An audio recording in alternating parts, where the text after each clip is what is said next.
금요일, 사순절의 27번째 날. 자족하길 원합니다. 상황을 보지 않길 원합니다. 주님이 내 옆에 계심으로 행복한 하루가 될 것입니다. 욕심을 내려놓을 때 오직 주님만으로 감사하는 하루가 될 것입니다.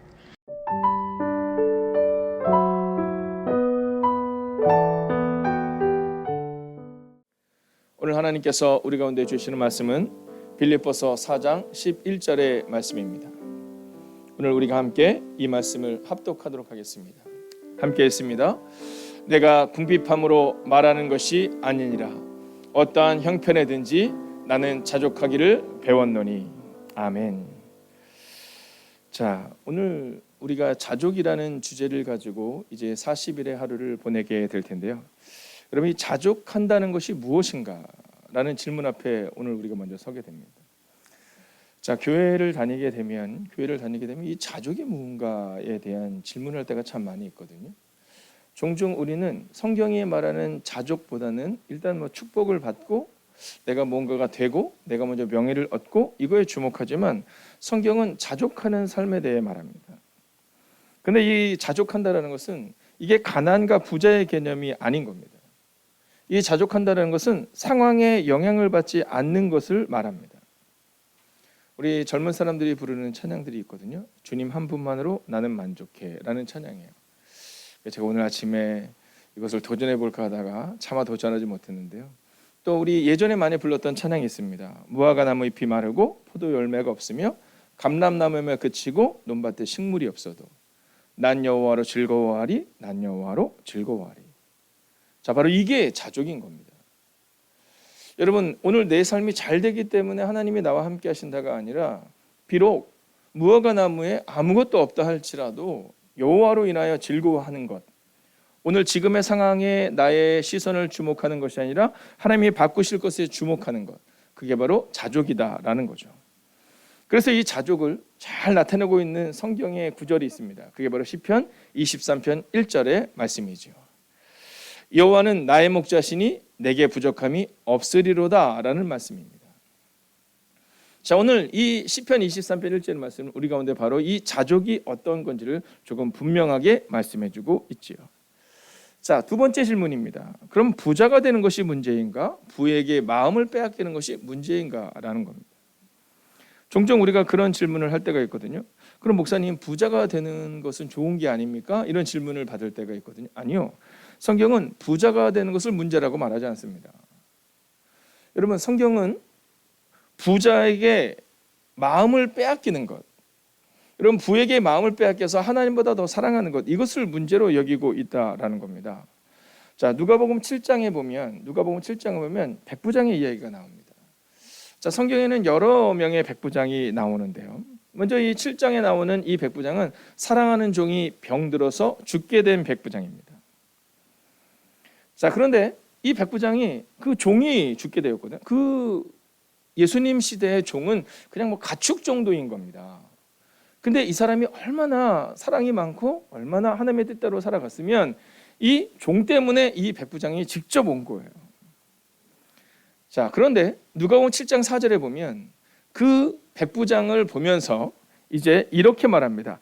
이 일을 하시는 것이 이 사람에게는 합당하니이다, 이렇게 말해요. 이게 누가 얘기한 거냐면 유대인들이 얘기해 준 겁니다. 왜냐하면 이것이 왜 합당하냐 하면 그가 우리를 사랑했다라는 겁니다. 자, 이어지는 누가복음 7장 5절을 보면 그가 우리 민족을 사랑하고 또한 우리를 위하여 회당을 지었나이다 하니 이렇게 말하고 있거든요. 자, 이 백부장은 명예도 있고 이 백부장은 재정도 있었던 사람입니다. 자, 그런데 모두가 그를 향해서 뭐라고 인정하고 있느냐 하면 그는 우리 민족을 사랑한 로마 사람이다. 그러니까 예수님, 그의 부탁을 들어주는 것이 가합니다, 이렇게 말하고 있는 겁니다. 자, 근데 그때 이 백부장이 한 고백이 있잖아요. 자, 예수님이 가서 고치려고 하니까 예수님 오지 마세요. 안 오셔도 돼요. 여러분, 이 믿음이 우리한테 있어야 되는데, 그죠? 네, 예수님 안 오셔도 돼요, 이렇게 얘기합니다. 그러면서 말씀만으로 하옵소서 이렇게 말해요. 저도 백부장인데 제 군사들한테 얘기하면 다 듣습니다. 그러니까 예수님 말씀만 하옵소서. 근데 그때 주님이 뭐라고 말씀하는지 아세요? 내가 온 이스라엘을 다녀봤지만 이만한 믿음을 가진 자를 보지 못했다 이렇게 말하는 겁니다. 여러분 그 당시 로마의 백부장 명예를 가지고 있었던 사람이요 회당을 지어줄 만큼의 부를 가지고 있었던 사람입니다. 근데 성경은 이만한 믿음을 가진 자를 보지 못했다 이렇게 말합니다. 근데 성경은 그를 향하여 자족하는 사람임을 보여줍니다. 왜냐하면 그가 부자였기 때문에 명예가 있었기 때문이 아니라 예수님으로 만족한 겁니다. 예수님이 우리 집에 오시지 않아도 직접 오시지 않아도 예수님이 말씀하시면 나음을 얻게 될 것이라는 진정한 믿음을 가졌다는 겁니다. 그래서 자족은 상황이 아니라 바로 이 믿음과 관계된 것이죠. 자, 그렇다면 오늘 우리가 이 하루를 살아낼 때 이 자족함을 지키기 위해 필요한 것은 무엇일까? 첫 번째는 자족은 마음을 지키는 것입니다. 자, 오늘 우리의 마음 가운데 이 첫 번째 메시지를 잊어서는 안 됩니다. 상황에 영향을 받는 게 아니에요, 여러분. 마음을 지키는 겁니다. 마음을 지키는 겁니다. 이번 사순절의 시간을 통해서 우리가 주제를 가지고 계속해서 말씀을 나누고 있는데요. 자, 그러다 보니까 뭐만 했다 하면 뭐 우리가 조금 막 흥분하려고 하면 옆에서 그런다면서요. 평안하세요, 뭐 이런다면서요. 네, 겸손하세요, 막 이런다면서요. 그래서 힘들기도 하지만 또 그렇게 살아야지라는 마음을 갖기도 한다라는 거죠.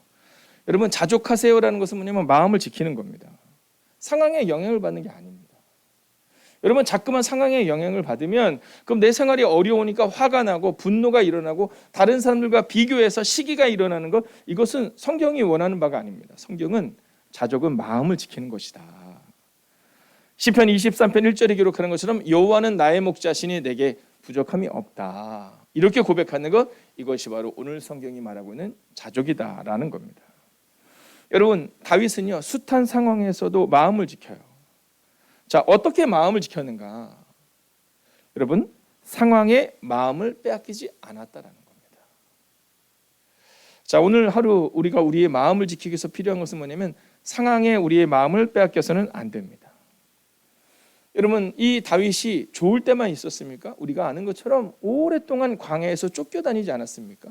우리가 아는 것처럼 아들에게 배신당하여 도망다니지 않았습니까? 그러나 그는 상황의 마음을 빼앗기잖아요. 그 상황에서도 마음을 지킵니다. 하나님이 책임지실 것이다 라는 마음을 가지고 살아냈다라는 겁니다. 자, 두 번째는요, 자족은 날마다 자기를 부인하는 것입니다. 자, 오늘 성경이 우리 가운데 선포하고 있는 이 말씀을 기억하십시오. 자족은 날마다 자기를 부인하는 거예요. 자, 이게 어려운 겁니다. 여러분 자꾸만 나를 드러내려고 하거든요. 나를 드러내려고 하는데 그래서 내가 좀 더 좋은 것을 가져야 하는데 그게 잘 안 되니까 우리 마음 가운데 속상함이 자꾸 다가오는 겁니다. 여러분 성경은 날마다 자기를 부인한 것, 이게 자족이다라고 말합니다. 자, 누가복음 9장 23절을 보면 예수님이 이렇게 말씀하시거든요.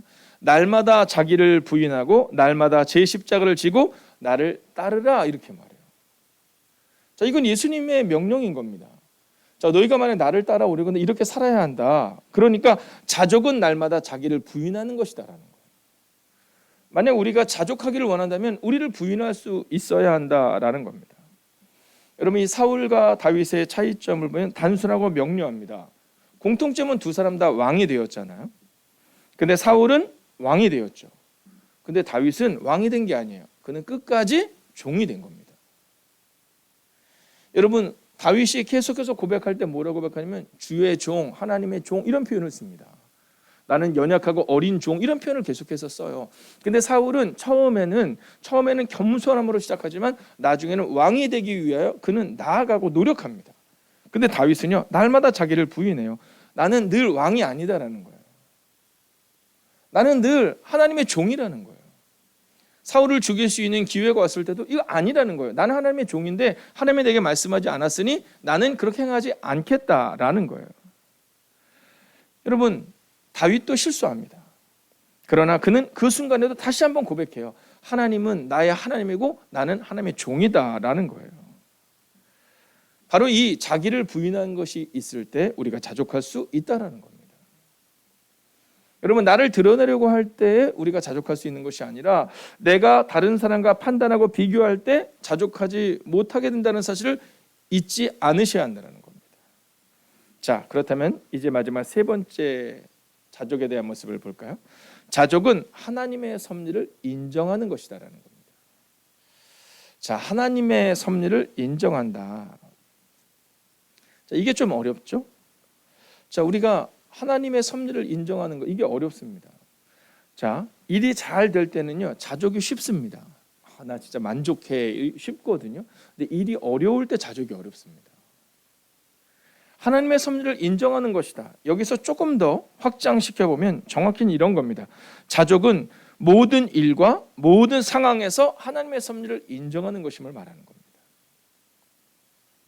그러니까 내 일이 잘 될 때, 그때 나는 자족할 수 있다고 말하는 것이 아니라 모든 일, 혹시 건강의 문제와 혹시 연약함의 문제와 혹시 재정의 문제와 혹시 가정의 문제가 발생이 됐을 때 그 모든 상황에서도 하나님의 섭리를 인정하는 것, 이것이 자족이다라는 겁니다. 여러분, 다니엘을 보세요. 사자굴 앞에서도 하나님을 인정합니다. 이게 자족인 겁니다. 여러분, 다니엘이 내가 몇 왕을 거치면서 몇 명의 왕이 바뀌는데도 불구하고 내가 높은 위치에 있었다, 이게 자족이 아니라 여러분, 사자굴 앞에서도 그냥 하나님으로 만족하는 것, 이게 바로 자족이다라는 겁니다. 여러분, 다윗 어떻습니까? 골리앗 앞에서도 하나님의 섭리를 인정해. 이게 자족이라는 겁니다. 여러분, 다윗이 무엇을 가지고 있느냐, 어떤 위대한 삶을 살았느냐가 아니라 다윗의 진정한 자족의 모습은 바로 골리앗 앞에 섰을 때입니다. 오늘 어떤 문제 앞에 여러분이 서 계십니까? 자족은 하나님의 섭리를 인정하는 것임을 잊지 않으셔야 합니다. 오늘 우리의 마음 가운데 그 마음을 가지고 살아내야 한다라는 거죠. 나는 오늘 하루 자족하는 삶을 살겠다. 근데 그 자족이라는 것은 상황에 마음을 빼앗기는 것이 아니라 오직 하나님의 섭리를 인정하는 것임을 우리가 기억해야 한다라는 겁니다. 자, 새번역 성경을 오늘 본문을 보면 이렇게 기록하고 있거든요. 나는 어떤 처지에서도 스스로 만족하는 법을 배웠습니다. 이렇게 말해요. 자, 나는 어떤 처지에서도 스스로 만족하는 법을 배웠다라는 겁니다. 바로 이것이 자족이라는 겁니다. 여러분, 일이 잘 되면 그러면 내가 믿음으로 살아갈 수 있지만 일이 잘 안 되면 믿음으로 살아갈 수 없어가 아니라 어떠한 처지에서도 스스로 만족하는 법, 즉 하나님의 섭리를 인정하는 법, 이것을 배웠다라는 겁니다.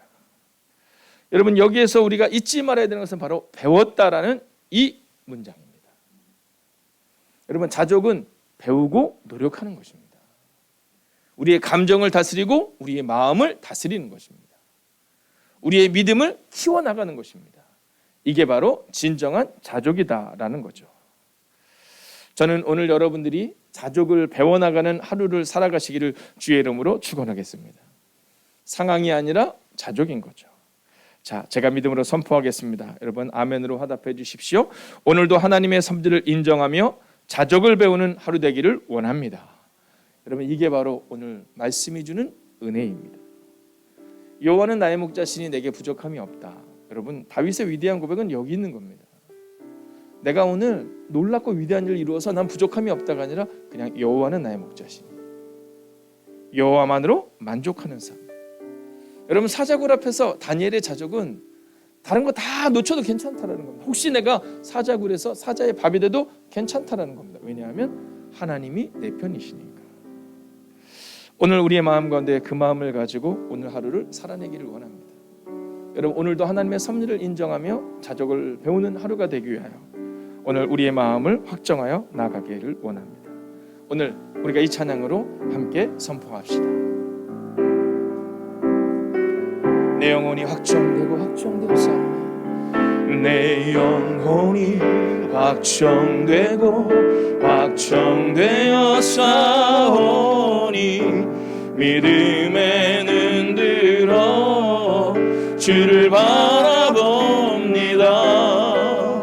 내 영혼이 확정되고 확정되어 싸우니 믿음에 눈들어 주를 바라봅니다.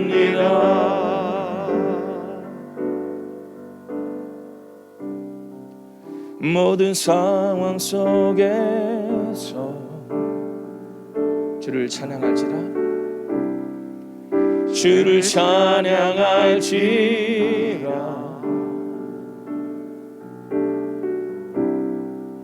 주는 나의 큰 상급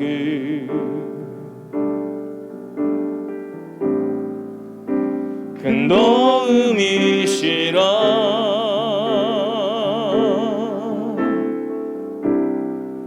주의 얼굴 구할 때 주의 영을 부어주실 것입니다. 주의 영을 부으사 크신 사랑 안에서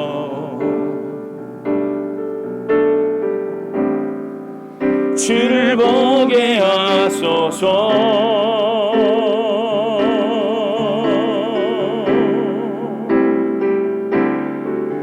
내 영혼이 확정되고 확정되어 싸우니 믿음의 눈 들어 주를 바라봅니다. 내 영혼이 확정되고 확정되어 싸우니 믿음의 눈 들어 주를 바라봅니다. 여러분, 이 시간 함께 우리의 눈을 감고 또 우리의 가슴에 한번 손을 대어 주시겠습니까? 그리고 오늘 우리가 이렇게 기도하기를 원합니다. 하나님, 오늘 우리의 연약함과 눈물의 상황을 주님께 맡깁니다. 여러분, 오늘 이 모든 상황이 우리의 마음을 정하는 시간이 되기를 원합니다.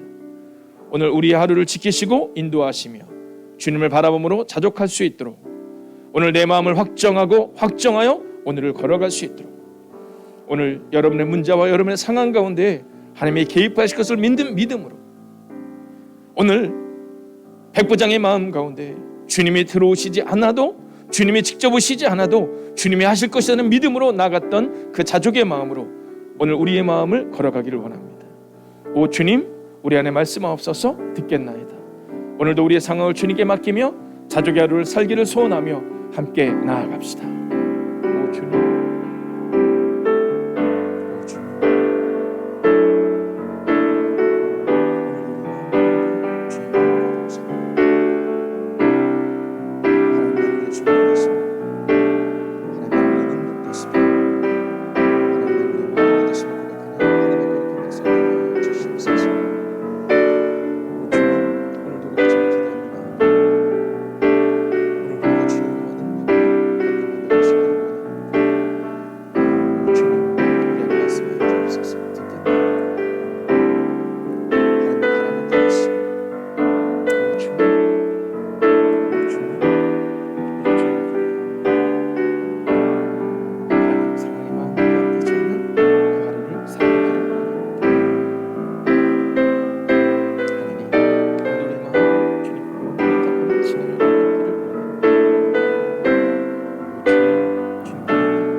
하나님, 오늘도 우리의 마음을 빼앗기지 않는 하루를 살아가기를 원합니다. 우리의 상황에, 우리의 문제에 마음을 빼앗기는 어리석은 사람이 아니라 오직 하나님의 섭리를 인정하는 하나님의 사람이 되게 하여 주셔서 하나님이 하실 것이라는 믿음으로 걷는 하루, 오늘도 상황이 아니라 오직 자족함으로, 즉 주님과 함께 동행함으로 살아가겠다는 그 믿음의 하루가 되기를 성부와 성자와 성령의 이름으로 간절히 축원하옵나이다. 아멘. 첫 번째, 오늘도 세상을 사랑하되 세상에 매여 정작 귀한 일을 못하는 일이 없도록 하나님을 바라보게 하소서.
번째, 우리의 삶의 상황과 환경에 상관없이 하나님 한 분만으로 만족하는 하루가 되게 하소서.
세 번째, 목자 되시는 주님의 음성을 듣는 교회 되기 원합니다. 사랑으로 섬기며 하나 되는 교회 되게 하소서.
네 번째, 오늘 함께 모여 드려지는 예배 가운데 성령님 임재하여 주옵소서.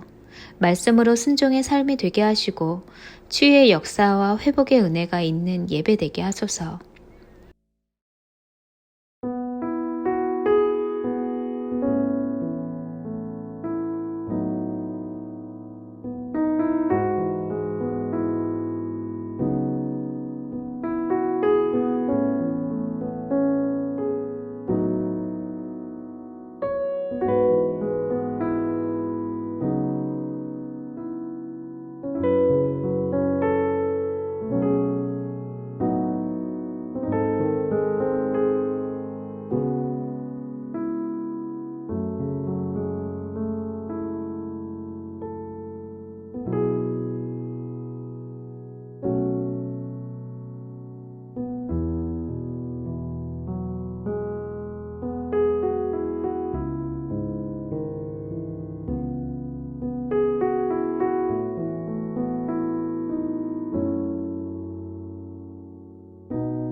5번째, 광야 같은 인생길 가운데 구름 기둥과 불 기둥으로 하나님이 동행하여 주시는 증거를 체험하게 하소서.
교회는 다름을 증명해야 합니다. 오늘 그 다름을 증명하는 하루를 사십시오. 상황에 지배받는 하루가 아니라 상황을 뛰어넘는 하루를 사십시오. 주님으로 만족한 그 하루를.